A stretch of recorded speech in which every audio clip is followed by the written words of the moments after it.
hello everyone दिनैनि बे गोदान मोनसे भिडिअनि गेजेरजों नोंथांमोनखौ गासैखौबो बरायहरबाय लोगोफोर ओरैनोथ' नोंथांमोना भिडिअनि थाम्बनेल आरो टाइटेलावथ' नायनानै एसेब्लाबो हमनो हाखाबाय जानांगौ दे लोगोफोर स' दिनैनि भिडिअआ मानि सोमोन्दै जागोन स' लोगोफोर दायो आं नोंथांमोननि सेराव लानानै फैदों मोनसे गोदानै बर' सावथुननि सायावहाय फिन आपडेट लानानै फैदों लोगोफोर नोंथांमोना बे बर' सावथुननि सायाव आबुङै मिथिनो थाखाय भिडिअखौ फार्स्टनिफ्राय लानानै जोबजासिम नायलांबाय थायोब्लानो जाबाय लोगोफोर बिथां गोजोन बर'नि स्ट'रि स्क्रिप्ट आरो डाइरेक्सन होनायाव दिहुनजानाय मोनसे गोदानै आर'नाइ बर' फिल्म प्रडाक्शन बेनारनिफ्राय दिहुनजानाय मोनसे गोदानै आबुं बर' सावथुन जाय सावथुननि मुङानो जादों सानबोलावरि स' ओमफ्राय लोगोफोर बे सानबोलावरि मुंनि आबुं बर' सावथुनावनो जों गाहायै फाव खालामनायखौ नुनो मोनगोन बर'नि बयजोंबो सिनायजाखानाय बिथां सोरां नार्जारि, पुजा मोसाहारि, गुनुबथि जायखौ दांखोलोदो मुङै मिथियो, जेंगाव आरो लोगोसे जुनमनि, दैमु आरो लोगोसे गोबांथार फाव खालामगिरिफ्रा बे सानबोलावरि मुंनि आबुं बर' सावथुनाव फावखौ खालामबावदों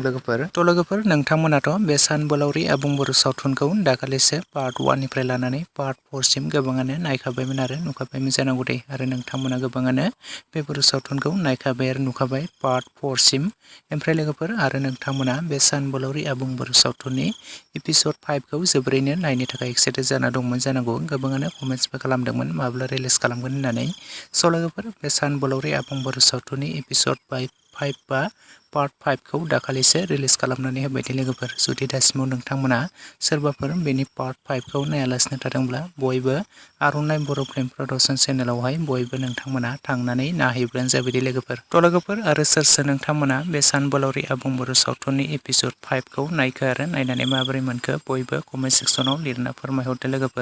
लोगोफोर आरो नोंथांमोना सोर बेनि एपिसड 6 खौ नायनो थाखाय दानिफ्रायनो जोबोरैनो एक्साइटेड जानानै दङ कमेन्ट सेक्सनाव लिरना फोरमायहरदो लोगोफोर बिथांमोना थाबैनो